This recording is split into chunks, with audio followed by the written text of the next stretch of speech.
आप में से किसी व्यक्ति की ये तर्जनी उंगली पर नाड़ी अगर कूद रही हो, किसी की नाड़ी, क्योंकि तर्जनी में तो सांप चलता है, पर तर्जनी में अगर आपकी नाड़ी ऐसे ऐसे चल रही हो, उसे कहा है जलौका आगति।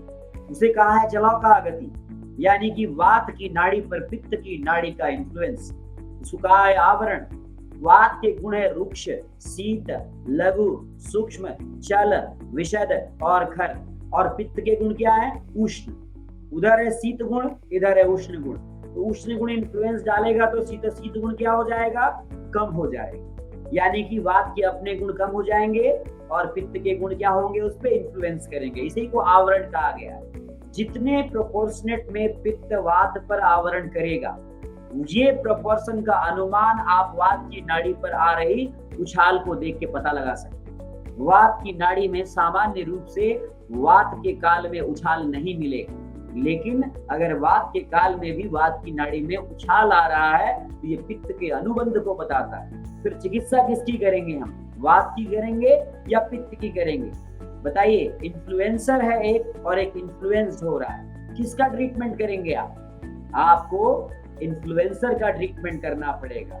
जिसने आवरण किया है उसका ट्रीटमेंट करना पड़ेगा, पित्त का ट्रीटमेंट करना पड़ेगा। जी हाँ, और ये जलौका गति हजारों साल पहले बताई गई है। ये पित्त का अनुबंध है वात पर, और वहां साफ साफ ये बताया गया है ऐसे में रोगी आम वात या अन्य प्रकार की बीमारियों से ग्रसित होगा। तो अब आपको समझ में नहीं आया कि बीमारी तो आम वात है और हम चिकित्सा तो वात की करनी चाहिए हमें। लेकिन आप नहीं जानते हैं आप आम वात की चिकित्सा क्या बताई है? स्नेहनम स्वेदनम तिक्तम दीपनानि कटुनि च विरेचनम स्नेहपानम दद्यात वस्तश्चाम मारुते। ये कहा कि विरेचन देना है व्याधि वात से संबंधित आम वात। दीपन पाचन के बाद वहां विरेचन देना है, पित्त को निकालना है, क्योंकि आवरण किसका है? पित्त का है। और ये नाड़ी से आपको पता चलता है। देखिए नाड़ी विद्या कितनी अद्भुत है।